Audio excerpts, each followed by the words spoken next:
Yama everybody and welcome. My name's Rebecca Bateman. I'm the Director of Indigenous Engagement here at the National Library of Australia. I'm a Wayland and Gamilaroi woman and very proud to be here tonight to be part of this event. I would like to start off by handing over to Aunty Violet Sheridan to welcome us to country. Thank you, and what a pleasure it is to be here this evening for the launch of the Margaret Tucker book. I met Aunty Marg many moons ago when I was a young woman, and it was in Melbourne. And I lived at that time in Northcote with Sir Douglas Nicholls and Lady Gladys. So in that time, the Advancement League was not far away from the hostel, so I was a casual reception for them back in the day that McGuinness was there. And it really, when you're a young woman and you meet certain people that make a big impact in your life, and Aunty Marg made that impact in my life. And I've seen it a couple of months ago on the ABC, and I looked at her and I will listen. I couldn't take my eyes off her because she was one of those people that you'd memorise it. And I thought, what a beautiful soul she was. She was soft-spoken, but to the point. She wouldn't take a backward step.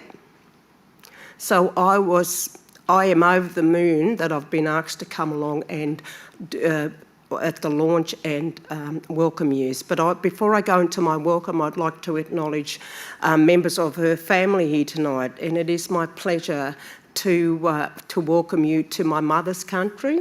My mother is a Ngunnawal woman. My father is a Wiradjuri man, but I follow my matriarch's bloodline. So it is my pleasure. And I believe a welcome to country is a traditional Aboriginal blessing, symbolising the traditional owners of the land welcome you, but it also shows respect for the first peoples of the land you are meeting on. I suppose it's a little bit about not going to someone else's house or home unless you're welcome or invited. The reason for this custom is to protect your spirit while you are on our land. I am a proud Ngunnawal woman as I carry my ancestors in spirit, walking into the future, teaching the next generations about the oldest culture in the world, my culture, the Ngunnawal Aboriginal culture. I'd like to pay my respects to my elders past, present and emerging, and extend that respect to First Nations people here this evening and online. But I'd also like to acknowledge all the non-Indigenous people in the room as well as online. In keeping in the generous spirit of friendship and reconciliation, it gives me great pleasure once again to welcome you to the land of the Ngunnawal people. And on behalf of my family and the other Ngunnawal families, I say welcome, welcome. Thank you all so much. God bless.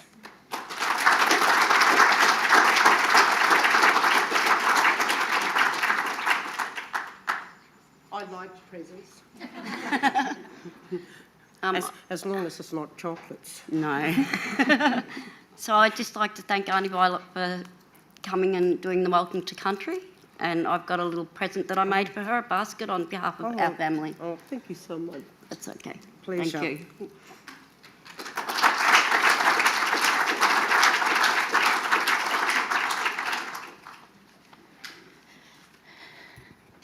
Thank you so much, Aunt.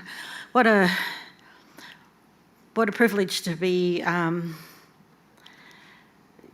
what a privilege that we've had today to spend the day with the family of Aunty Marg. But what a privilege to hear Aunty Violet of the memories that you have of Aunty Marg. And as I've said to the family today, one of the things that struck me as we've been working towards this event and as this book has been coming together is that everybody I've spoken to about this has had a connection with Aunty Margaret Tucker, whether it's remembering knowing her or meeting her, or whether it's just a heart impact that she had, it's really evident to me and to everybody else who's been on this journey what an amazing human being she was, and in the impact that she had on everybody that she met, and many, many, many people that she didn't meet as well. And today that has been demonstrated through the legacy of the family, her grandchildren, great-grandchildren and great-grandchildren who we have had the privilege of being with today. And tonight is about celebrating Aunty Marg, and it's about celebrating you. And so I've been asked to read out a little bit about Aunty Marg, the biography that appears in the book, and then I'm going to hand over to the family to really give us an evening of celebration for your Nan. Margaret Tucker, who was known as Aunty Marge, is a revered and trailblazing Aboriginal activist. Named Liladia, meaning flower, when she was born in 1904, she grew up on the Cumragunja and Moonakalla missions in New South Wales. The eldest of 4 children, on her mother's side, her family were Alapna Yorta Yorta people, and on her father's side were Wiradjuri. After a childhood spent surrounded by family and culture on the Murray, Edward and Murrumbidgee rivers, at 13 she was forcibly taken from her mother's care and put into the Cootamundra Domestic Training Home for Aboriginal girls. At 15 she was sent out to work as a domestic servant for white families in New South Wales, where she endured racism, abuse and loneliness. In the 1920s, Aunty Marg seized her freedom and moved to inner Melbourne, where she became a lifelong activist for Aboriginal recognition and rights. She was a founding member of the Australian Aborigines League in 1932 and a Victorian representative at the first National Day of Mourning in 1938, 2 initiatives that inspired and drove Aboriginal activism for decades. Aunty Marg was the first Aboriginal woman appointed to the Aborigines Welfare Board Victoria in 1964 and to the Ministry of Aboriginal Affairs in 1968. She helped establish the first National Council of Aboriginal and Islander Women, and in this period of her life she was guided spiritually by her involvement with the international moral rearmament movement. In recognition of her work for First Nations Australians, Aunty Marg was awarded an MBE in 1968 and published her autobiography, If Everyone Cared, in 1977. She passed away at Mooroopna in Victoria in 1996, aged 92. What a remarkable woman and what a remarkable life. And more so that, that from the testimony of you all today and from, what I've come to learn is that despite everything that Aunty Marg endured in her life, she never lost her compassion, her humanity, her gentleness. You've all made that so abundantly clear today, and her legacy lives on with you. So without further ado, I would like to hand over to Tanya Ambrossi, who is the great-granddaughter of Aunty Marg, and to Marcus Hughes to talk to us a little bit about how the book came to be and what that journey was like.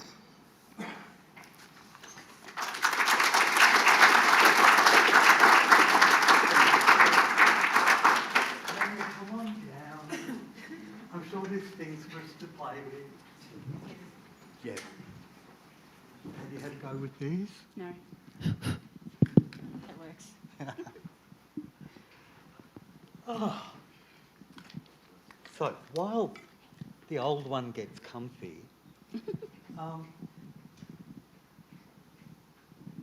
am I on? Was that a yes? Oh, thank God for that. Yeah, always challenged by technology these days.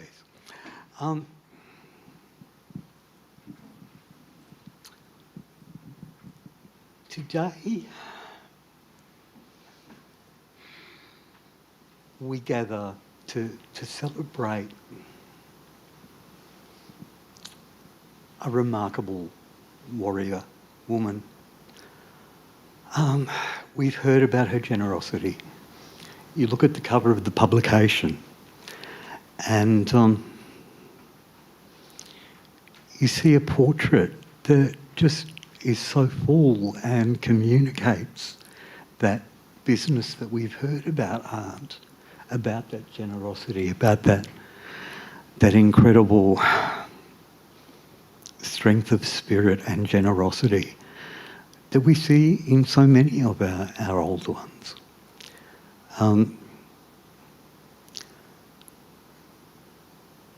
I've been lucky. I've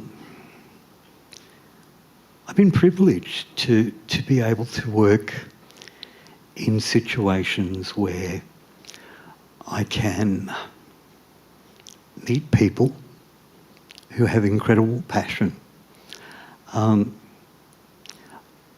Often I meet with people that have remarkably unrealistic passion, who want solutions immediately.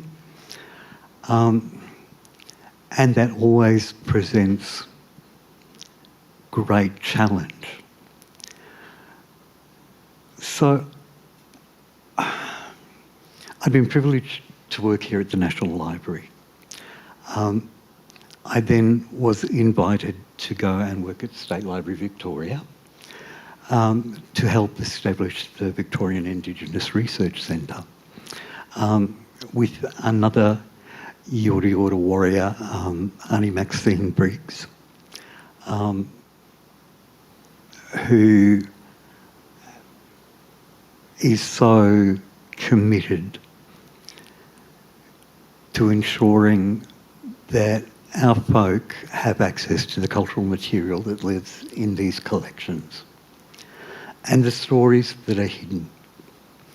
So there's a Murray fella going down to work in Naarm on Wurundjeri country. Known my own histories, and having worked in New South Wales on Gadigal country and knowing those histories. And then one day, Max said to me, Tanya's going to come in for a bit of a chat and a cuppa. I thought, yeah, fine, good eye, we'll program that in. So we did. And this is who I got to meet in a most remarkable way, because it was about cups of tea and just chatting. And this mad woman with this passion told me the story of her grandma and how she'd written her autobiography, solid.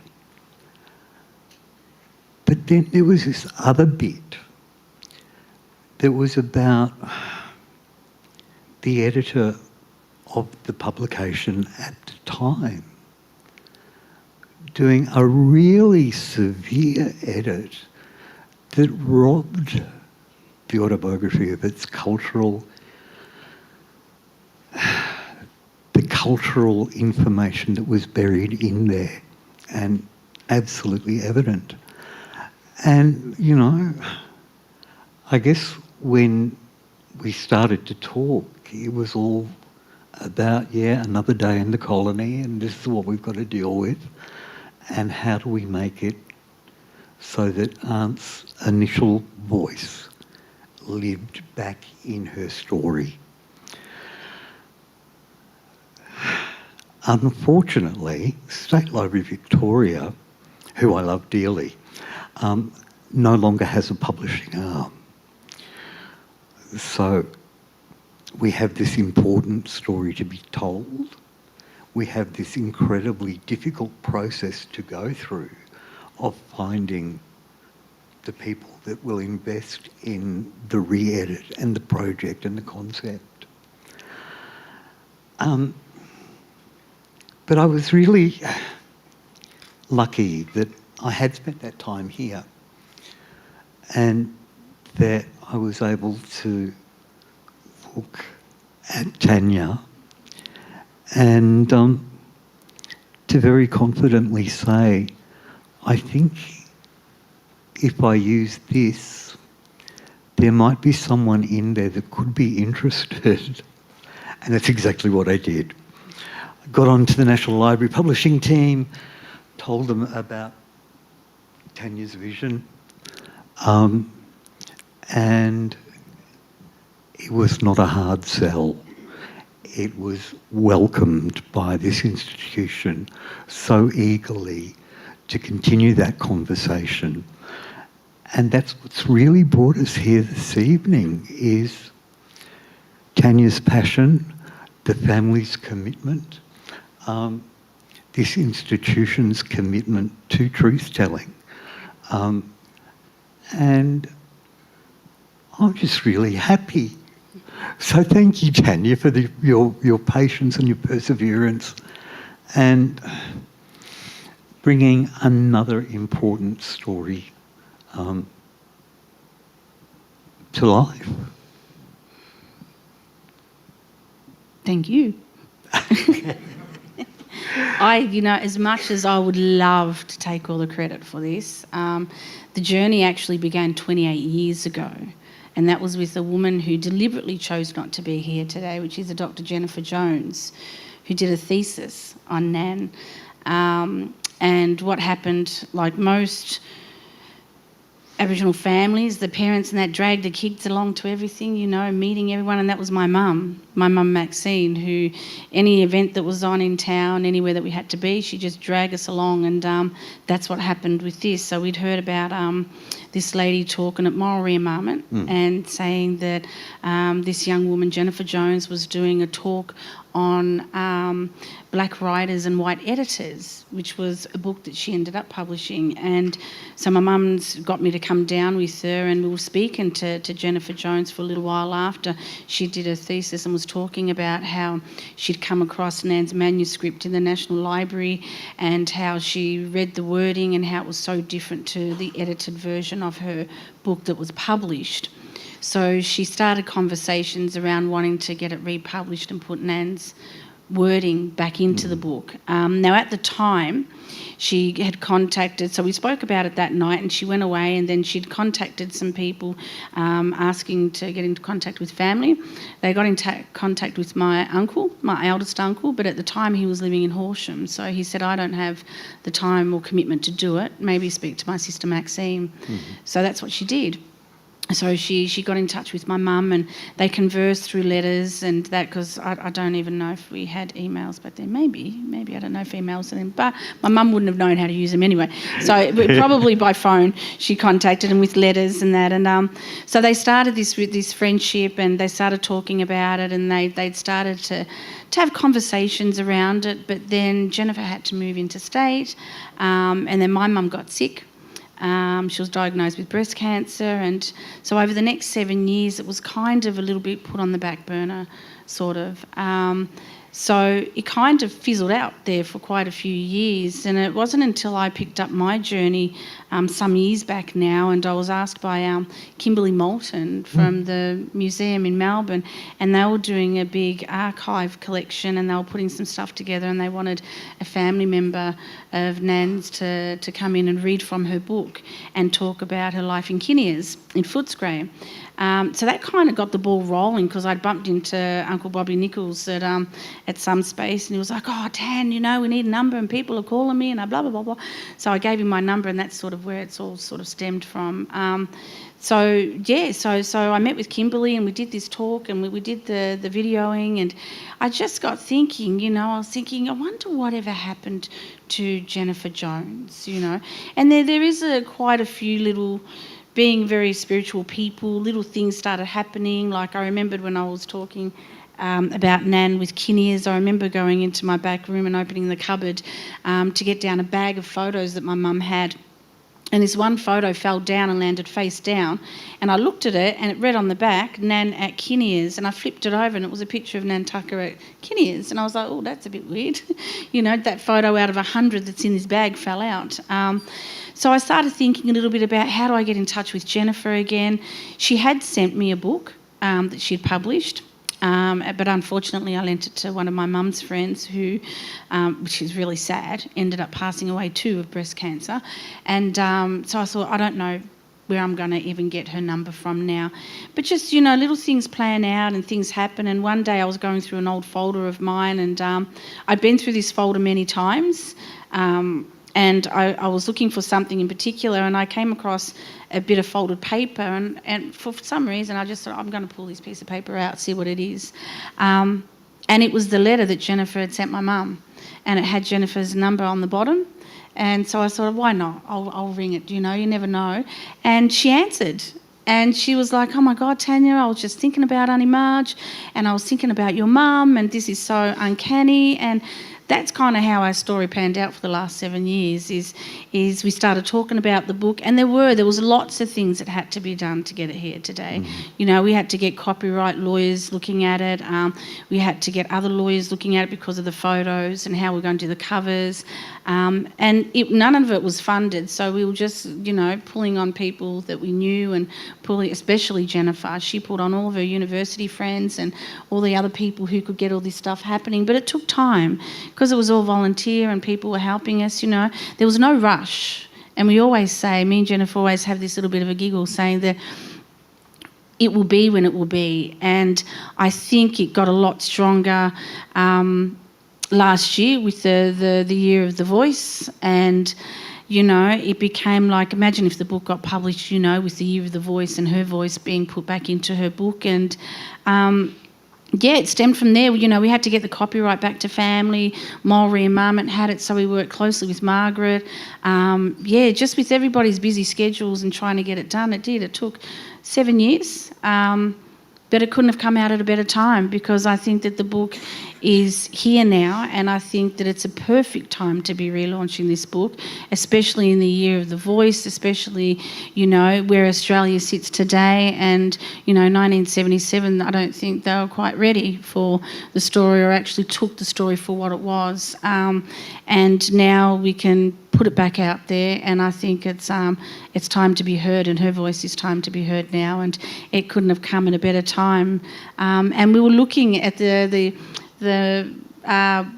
written pieces of paper today, and we looked at one of the hardcover books and noticed that it was on one of them was signed 1977, the 5th of the 5th, and we're the 15th of the 5th today, so it's kind of like, a bit of one of those little things that align again.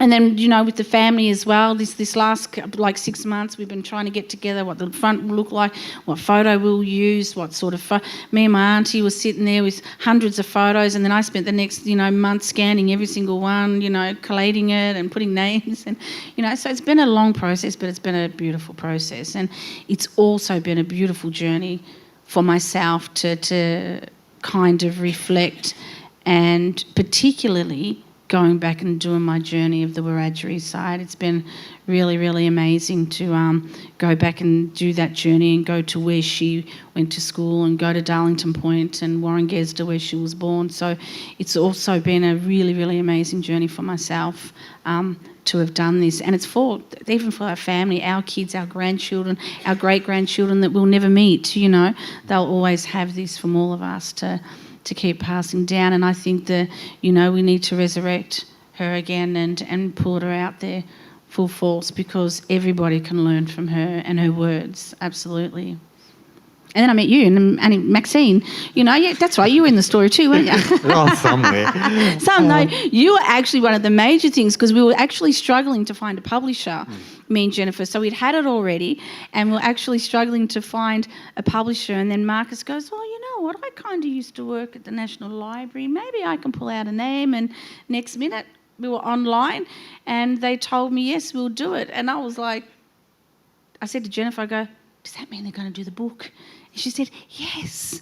We were on Zoom, and I just started crying. It was just like, what? It's happening? And it was quite emotional. So you play a big part, and there is an acknowledgement to you in the back there as a thank you, because we were struggling. We'd sent this off to about 7 different publishers, and either we didn't hear or it wasn't what they wanted to publish. When the National Library, when you came along and we got that, it was just like, yes, we got it.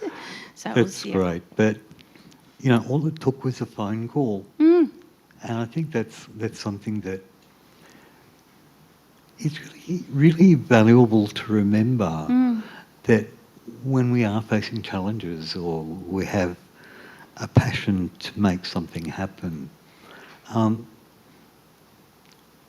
it took was a cup of tea. Yep. And a yarn. I saw the passion. We had the yarn and the phone. Yeah. Totally simple. What's that? So it's really exciting that the publication has been repaired. And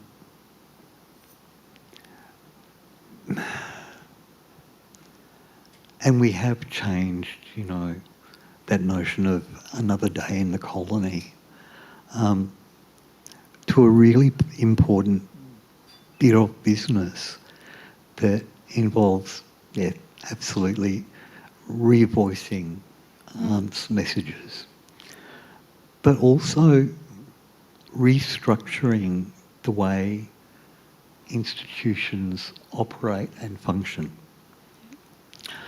And that now this material is valued by the whole community, not just by our communities. And Lauren, I'm sorry to do that, but are you here? Oh, she's up the back there. Hiding near the big pole there. Lauren, could you come down for a moment? Come on down, Lauren.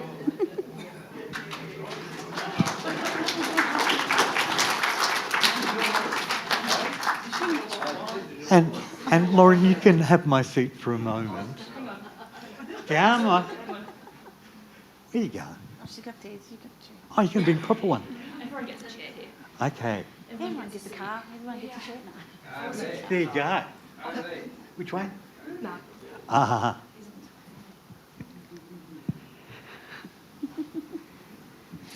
What are you going to do to me, Marcus? It won't be painful. Okay. I promise. But Lauren, you've been responsible from that time we had the very earliest conversations to guiding through the whole process to make this thing possible. Probably your first major engagement with an Indigenous text or a process of deep cultural significance for our folk. How was it? Hello.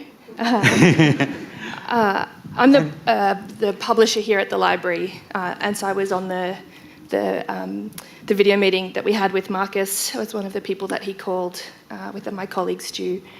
And I remember I cried in that first meeting. That's not a shock to anybody that knows me.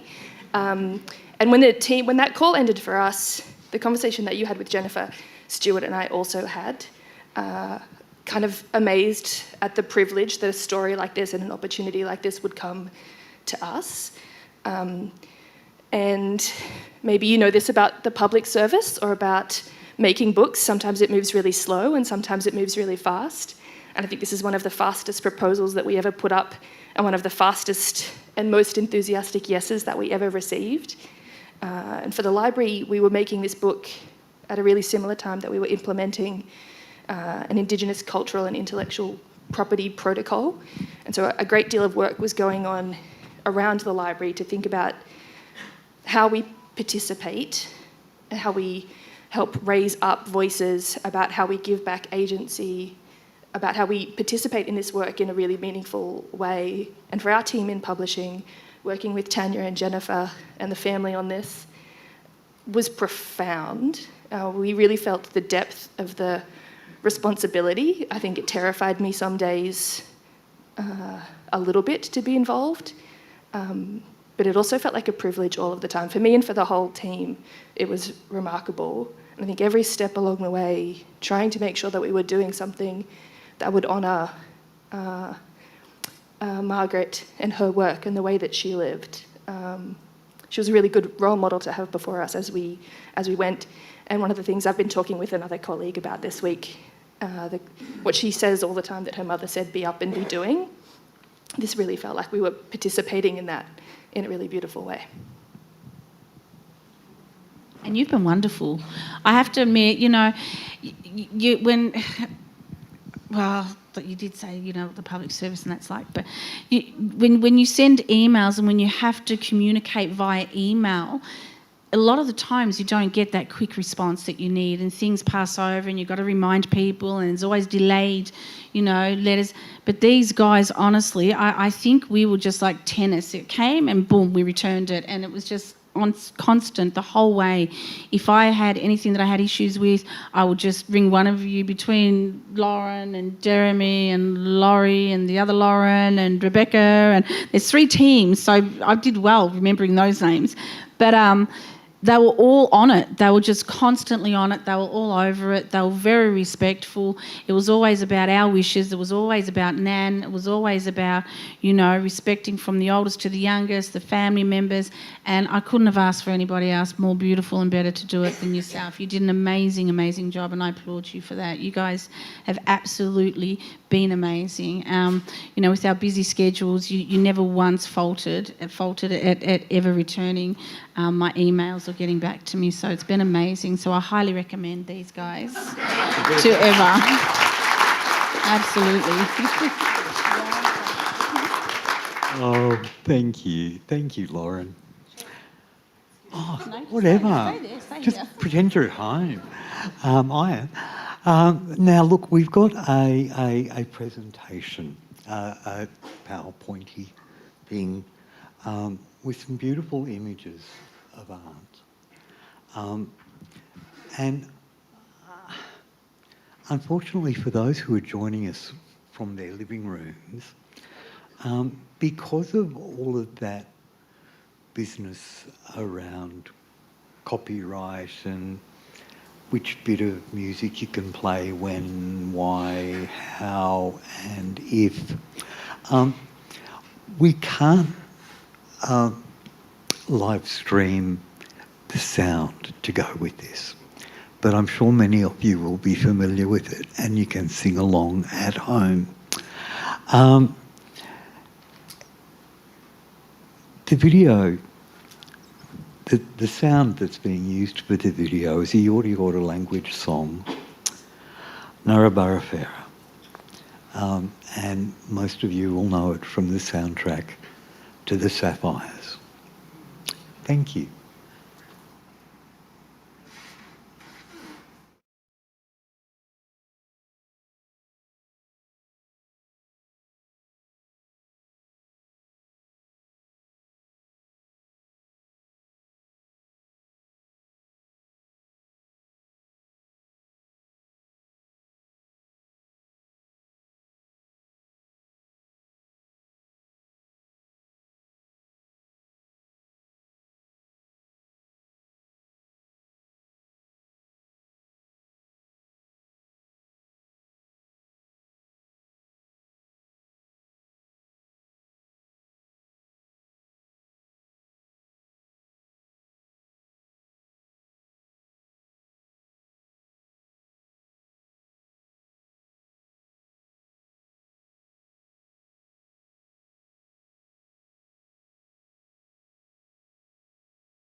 How you going? You all going okay? Beautiful. Do we have any tissues in the house? Oh, bless. Oh. Can we ask questions? We've got a bit of stuff to get through, but I'm sure the family would be happy to answer any questions. In the presentation we have for you, address anyone that Now you're all coming up here, so then we're going to have Q&A. So, Tanya, would you like to invite your family to come and join us? Absolutely. Come up here, you guys are used to it. So we've got grandchildren of Nan. So we've got my Uncle Daryl and my Auntie Barb, the grandchildren, who's the second eldest and the second youngest. Then we've got the great-grandchildren, the eldest great-grandchild here, Darren, and his son, great-great-grandson. I've got my son, Auntie Barb, here. You come sit here. Oh. And great-granddaughters. I thought we were going to sit here. Yes, absolutely.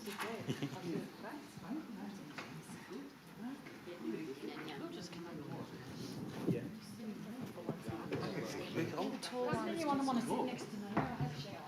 I'll come sit next to you. Oh, thank you, darling. I feel lonely. I'm right there. Don't start singing.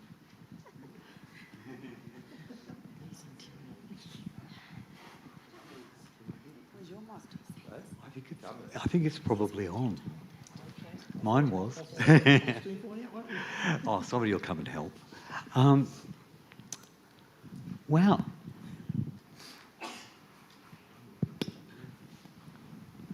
So how many generations have we got here tonight?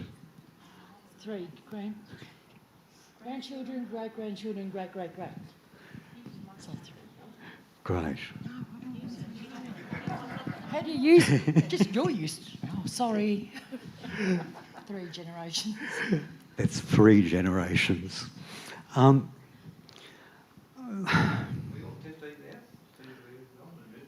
Yeah. Hey, you go. I'm on. Hello. Now the show begins. Hello. Hello. Hello. Test 1, 2. There's always one. Hello. Oh, your works. Great. For us older ones in the room, I think one of the most important and soul-filling things that I've been able to see in the last 20 years is the way that our young ones are taking up the mantle, who are making sure the stories continue and live on, who change the systems so that we get a bit closer to the truth of the way we in community work and what our values are. Here at National Library, I've got young Jeremy, who I've worked with for well over a decade. And last year, Rebecca sent him to Hawaii to represent at the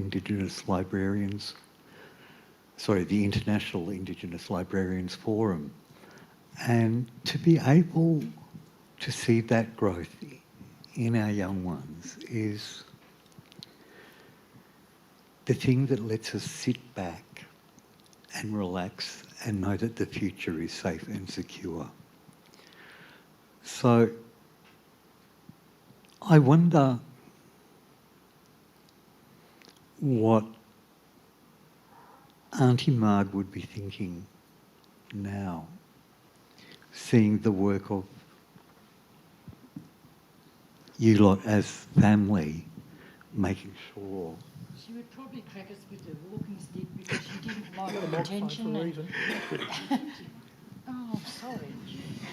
She'd probably crack us all with the walking stick because Nan was very.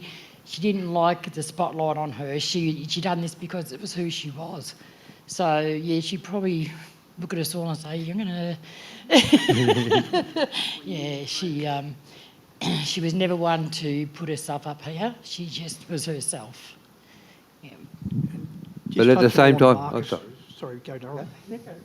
Just touching on what Mark said, I think the generations have always had a voice. I think it's now that society's given us more of a platform and we're being heard more.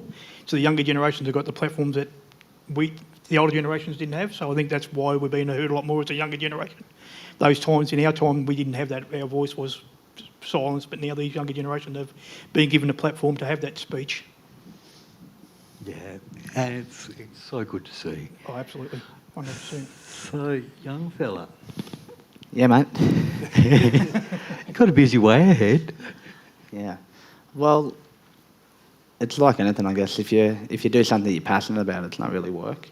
I think, as Auntie Barb said, Nan didn't really do anything for the applause. It was more so. But within family, we've always been proud. It's always been. She never really had to. We kind of did it for her. As what, like, I remember back in grade 4 when we had to do a famous Australian project at school. I'd done mine on my Nan. And, you know, a lot of kids in the classroom like, who's this? I never heard of her. Like, people doing Adam Gilchrist and Sir Donald Bradman. And I've done Margaret Tucker from Yalupna. So, yeah. So I think within our family, we've always been proud, and she's always been someone that we've always looked up to. Couldn't be any prouder, really. So It's great. And I guess we always have conversations about the weight of culture. And you know, it sounds like it's a laborious responsibility to be good blackpoolers. But then there's that business about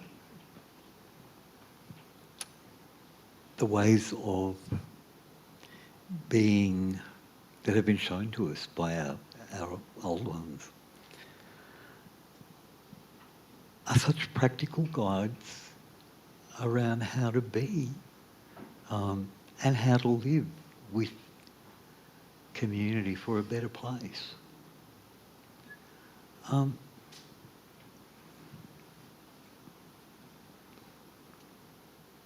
When spending time with Aunt when you were bubs, what was that like? Growing up, knowing them, so I was lucky to sort of spend a lot of time with them when I was younger, and went and just visited her when she got older with her Alzheimer's and stuff like that. Was very sad times and unforgettable times. And as I learnt more about dementia and Alzheimer's, I realised that probably the last 7 or 8 years she sort of relived the traumas of her life, because she kept saying about the kitchen men coming together, the policeman. And so at the time I didn't understand as much, but as I've grown older and work in the health industry, I know more about dementia, Alzheimer's back in it, as it was called back then, and to really understand that now, and the pain that trauma that she kept reliving was really, it doesn't sit well with me now, not because I didn't realise at the time. But growing up, like, her values and the harmony she had and the respect she had for anyone, didn't matter what colour, race, what economics that you come from, she was like, her door was open to anybody and everyone. And after all these stuff that she's been through in her life and she come up from, to be so open and the gentle soul she was and the harmony she showed for everyone was just, I think it's set the family in good stead to carry on that legacy. Sometimes it's really hard, isn't it, to actually realise the impact that people have on our lives. I still think about my Nan when you were talking there, and I was under the treadle Singer sewing machine. Because my Nan looked quite a lot like Aunt. And when you're so close to someone like that, that then has this incredible impact on a broader stage, it's often hard to realise how much Aunt may have touched other people's lives. Yeah, I think as a teenager growing up, I know I sort of took it for granted, but as I've got older, I've sort of realised the effect she had on my life, and and one of my mates at work read the book, and he said to me, "Now I understand you. You're your grandmother." So I didn't understand it at the time growing up. It just, as I said, just the impact she had on us. We just sort of followed in that footsteps without acknowledging it. But now I've sort of had time to reflect on it. You realise that, yeah, she did have a huge impact on my life. Daryl, somebody else? When you look at it, I think she had an impact on all our lives.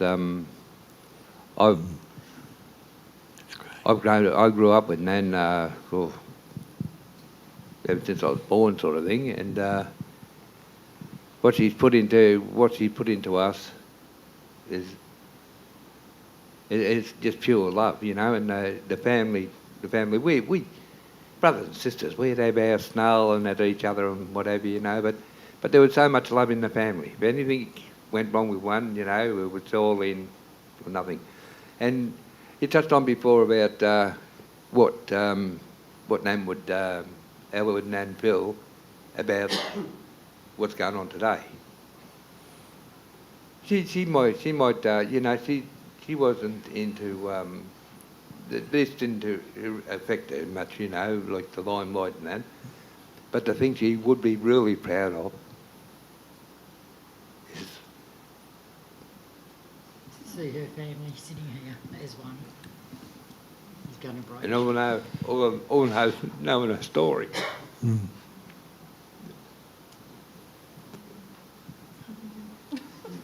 She's going to cry too. I can tell you a little story about my grandmother, the kind of lady she was. We had neighbours in Broadmeadows, and the father passed away. And the mother, she had a bit of a disability, and she had 7 young children, and welfare stepped in to take the children. Well, Nan said, there's no way you're taking those children. So she actually moved in with that neighbour so that welfare wouldn't take them. And I think it's because she was taken away, so there was no way she was going to let those children be taken. So to this day, the Dentons, they're still like family to us, and so that was the kind of lady she was, the woman she was. But she was very compassionate and just thought of everybody else. And what the book said, she really did care. So, yeah, and we're very proud of her. And it has inspired us all. I've done aged care and disability because I wanted to just be there for people and make them a little bit more comfortable, and that all comes from Nan, you know, the warmth and the compassion she showed. So it's affected all of us in our work in a lot of ways. So yeah. And I think you're right, Uncle Daryl, that with Nan, that if she could actually sit here in the front row, she'd be like, my goodness, my great-great-grandchildren are here talking about me. She'd be blown over, and the fact that their children will have their name, her name, on their tongues as well going forward would blow her mind, I think, because if there's one thing we've done, we're like any other family out there. We have our trials and tribulations, but we've always stayed connected.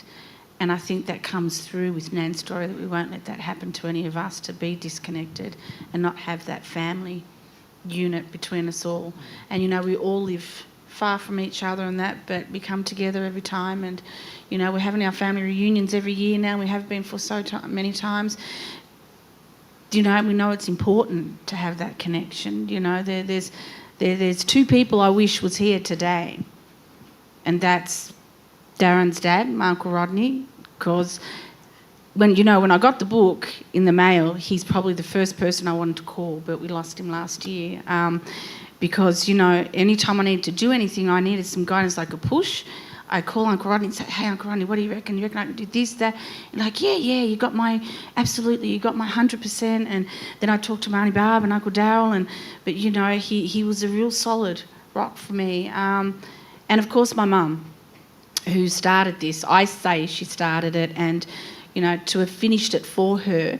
This is nothing about me. This is about my Nan's book, and it's about finishing something for my mum, because she would have absolutely done probably even more than me to get this out there faster if she had the opportunity. And it's for all of us, because, you know, they handed it all down, and we carry these stories. And my children, you know, weren't even born when Nan was alive, but have made comments. I think my son said to me, you know, when he was 10 or 12, you know, Mum, I never met Nan Tucker, but why do I feel like I know her so well?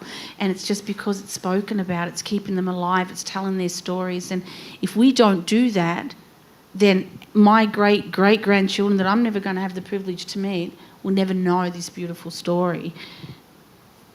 Yeah, we spoke about that when this all came to part, and I was asked to come up. I had a phone call with yourself, and we spoke about it. And books like this, as well as to celebrate that, like the amount of culture and that has been lost in the last 50 years, to pass these stories on, it's important not just to us, because if we lose that amount of culture again, well, we're not really going to have a lot left. So it's funny, you always hear Aboriginal people, we didn't really write books or anything like that. So me growing up, to have a great-great-grandmother that read a book, it's like, hang on a second, we do write books. So yeah, it's awesome to keep those stories going, to pass on to my kids and their kids and so on and so on. I think the legacy itself is truly amazing. And yeah, if you haven't read the book, well, I highly recommend doing it. Myself, I read it when I was a bit younger, and I didn't quite get the messaging as much until I matured and went through some life experiences myself to really recognise how wonderful and amazing she was, to have the outlook she had on life after all the pain that she was dealt. It's very easy to get caught up in the world and do the poor me, but when you read someone's story like this and you see what they did with their life, it's that kick in the butt that you might need sometimes to say, hang on a second, you don't have it that bad. Get back on. You're 100% right, because that's what it is, yeah? When we've had some of my toughest days, I'm like, what are you whinging about? Just think of Nan, think of Nan Molly, think of Mum, think of all that intergenerational trauma, and just like, if they can do it, you got it, Tan, and just keep going. So they're who I go to every time things get tough, and they just push, because if they can do it, we can do it too.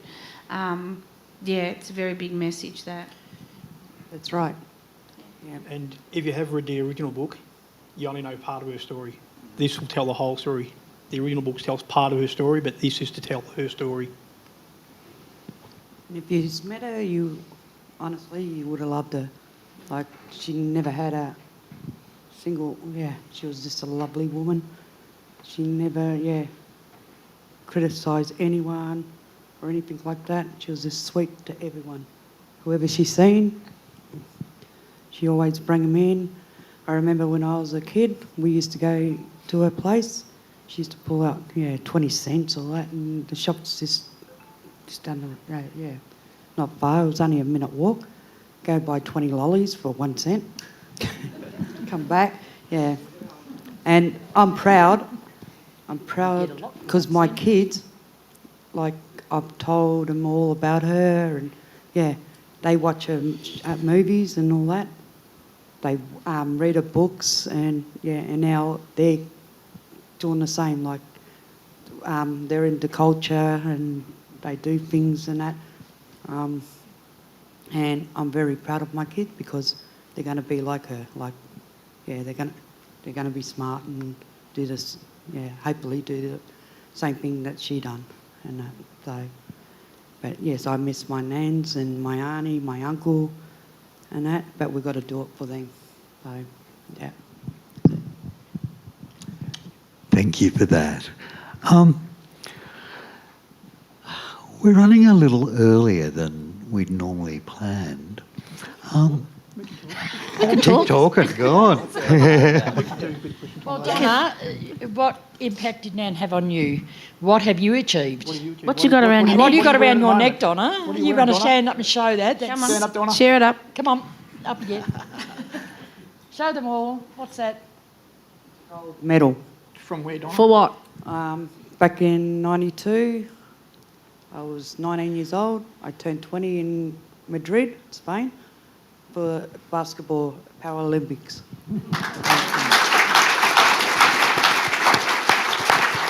Thank you.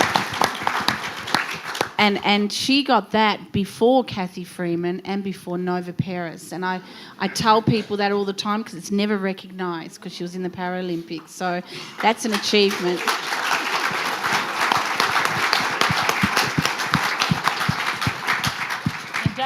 cardboard have you got? Oh, no, you haven't. It's okay, we'll skip that In Tanya's purse. No, it's, well, one. It's not your. Tanya, you want to show? You what want to you've show got? that? what do I? Oh, yes, I forgot. It's not mine. Geez, I'm the old one, and the ones that got adventures. See, they forget. I don't. No, there's a story to that because there was something else in my purse this morning that wasn't meant to be there. So when he said something's in my purse, I'm like, oh no, what did they put in my bag? Here, you show it. It's your Nans. All right. Do you want to hold this? Okay, so you all know that my grandmother got the MBE medal. So we just brought it along today. That is the MBE, her MBE medal. And there's a letter here, if you want to read that out. Oh, what one? That one. The letter, not the card. Okay, so this is the MBE medal, and I'll let Tanya read this out. Why can't someone else read it? Fiona, do you want to read it? Good at talking. Just Who's clapping? They all. No glove. I dropped the medal. Oh, you dropped the I'm just as bad. Brag about her. all right, so sorry. Yeah, put that away. being Put that cheeky. away. She's saying, stop embarrassing me now. So this is the letter that came with it. It said, the Secretary has the honour to transmit a warrant of appointment under the Queen's Sign Manual to the Most Excellent Order of the British Empire, and to request that the receipt of this warrant may be acknowledged on the attached form. The Secretary would be glad to receive notification of any change of permanent address, and in the event of the decease of persons holding such warrants, executors are earnestly requested to notify the Secretary. Margaret Elizabeth, Mrs. Tucker, MBE. But the other card states that if you are a holder of this medal, if deceased, it's yours for lifetime. So we didn't wear it because it's a bit frail and some of the cotton, it kept falling off, so we didn't want to lose it. So After this, if anyone wants to come and have a closer look, feel free. there you go. She said, feel free to come have a look. They won't charge you. She won't charge. I won't let her charge you either. You can come have a look. Uncle charge. How am I getting back home? 50 cents. He missed an opportunity.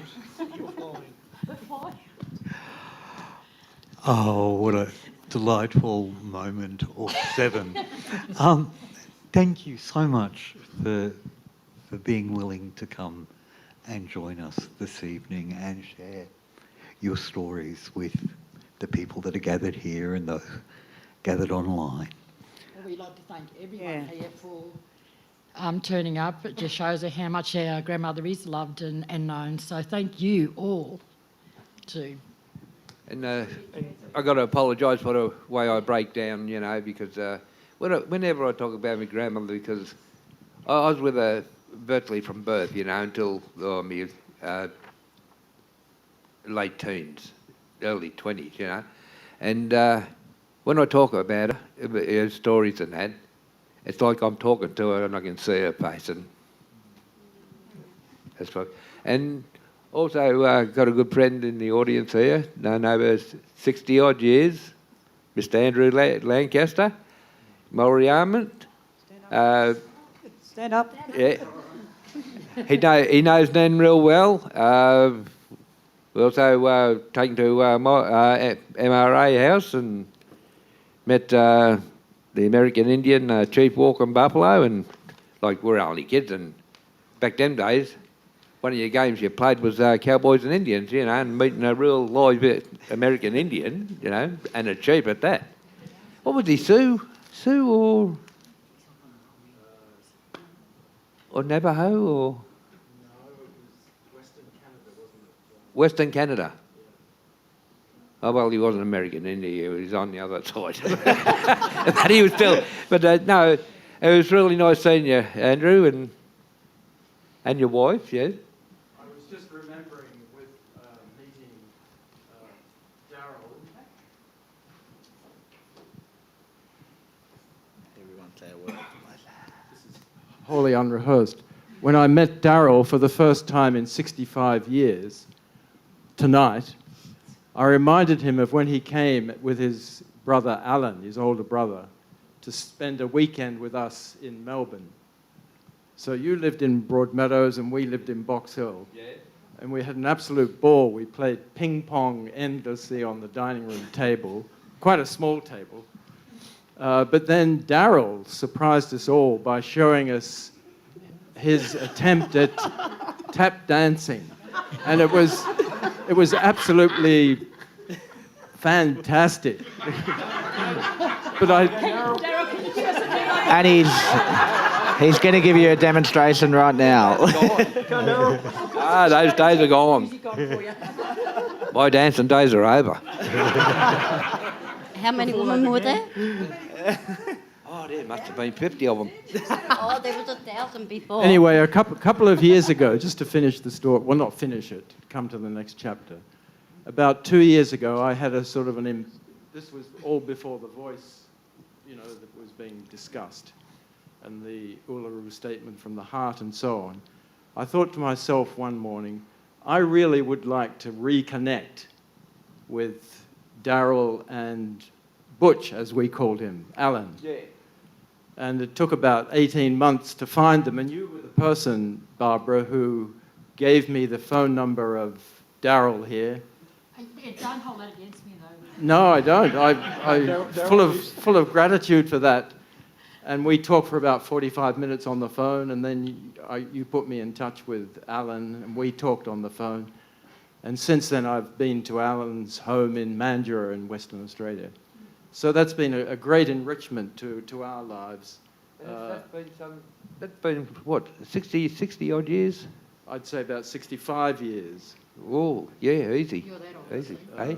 So we were young, and your memory is amazing, because you asked about Vincenzo, who was an Italian-Australian who lived down the road about the same age, and we got up to all sorts of mischief, I think. We did. Anyway, we won't go into that. He hasn't stopped. But we always blamed it on Vince. They say they get worse as they get older. You sure has. There's something I wrote, and I just want to finish up. I won't say any more of what I can say, but I wrote this at the dawn service. I'm going to let Tanya read out, because I'm going to break down, because I can't read it. Remember from the heart where I went. That's what they call passing the buck. It's getting old. It's sentimental. So this was what I wrote for the dawn service, but it had a big impact on a lot of people, and it's just how we feel about our grandmother. My grandmother, Margaret Tucker, was an activist, but what I really would like to leave with you today is who she was at her core. Many have heard of her and know of her as Margaret Tucker, but so many more know her as Auntie Marge. She was a mother, a grandmother, great-grandmother, and an auntie to all. She's left such a massive imprint, not only in my life, but in the lives of many people she has met on her journey throughout her life. Those of us that were lucky enough to have known her remember her for her kindness, the love and the warmth she took with her wherever she went. To Nan, everyone was family. Everyone was equal. I know my grandmother has proven that one person can make a positive difference in lives of so many for generations to come. Our actions do ripple through into the future, and what a ripple of love she has left. A lady I am so proud of, my grandmother, Margaret Tucker, Lalaria MBE.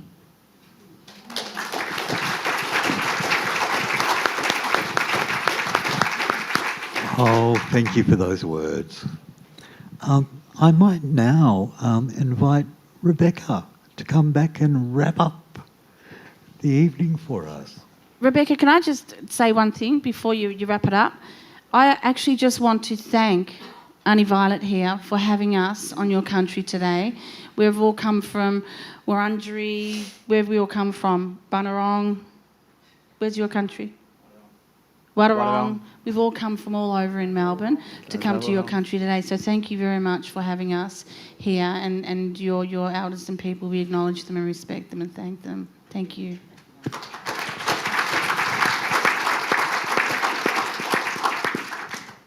Can I just say one more thing real quick too? No. No. To you, Auntie Tan, I just want to thank you.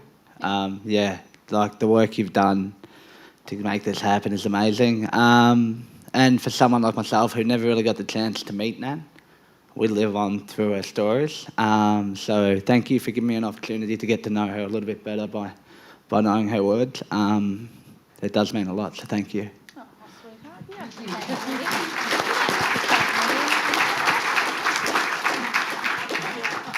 Oh, she's here with you. Got nothing to do with me. Thank you. Beautiful boy.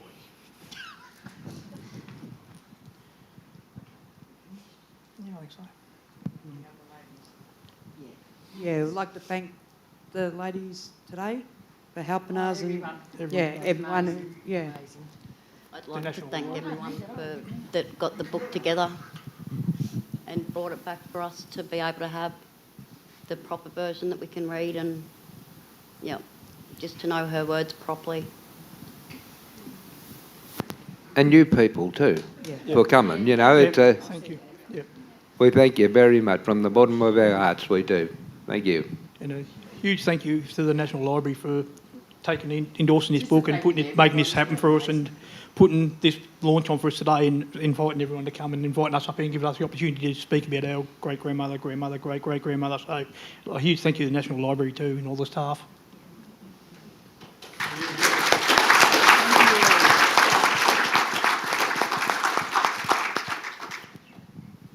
Now you want to send us back home on the plane now? We had enough.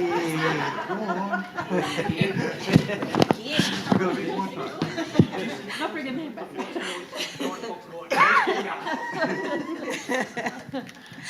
I do not want to stop this, but unfortunately we do have to. We have a building that will close in a little while, and we have some. Whoops, that was timely, wasn't it? And we have some roadworks happening outside, and I don't want anybody to get stuck in the car park overnight if we can avoid it. But I'm sure you'll all. We'll hand over to Tanya in just a moment to take us out with a reading from the book. But before I do so, from the bottom of my heart, thank you also very, very much for your generosity. And it has genuinely been, I've been in this job now for a little while, and this has genuinely been one of the most beautiful things I've done. I've really, spending the day with you has been an absolute utter privilege. So thank you all so very much. Thank you everyone for coming, and thank you Auntie Violet for coming and welcoming us to your beautiful country. I'm sure you would all like to join with me in expressing our thanks and gratitude and.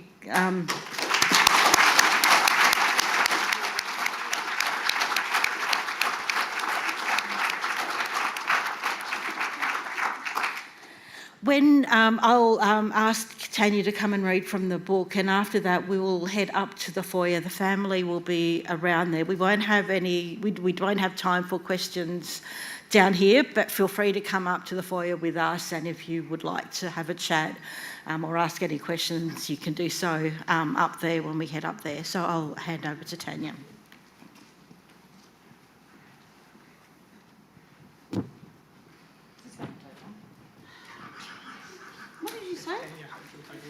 Oh, there's got to be cheeky. I hope Nanny's watching. Hope she turns the lights on and off on you tonight and mucks around with them. Yeah, they'll scare you. I'll tell you some more aircraft disaster stories. Oh, don't you worry about that. I'll put my headphones on. All right, so this is from Nan's book that me and Lauren went over, and we thought it would be a nice way to end things and to have a few words that she put in her book.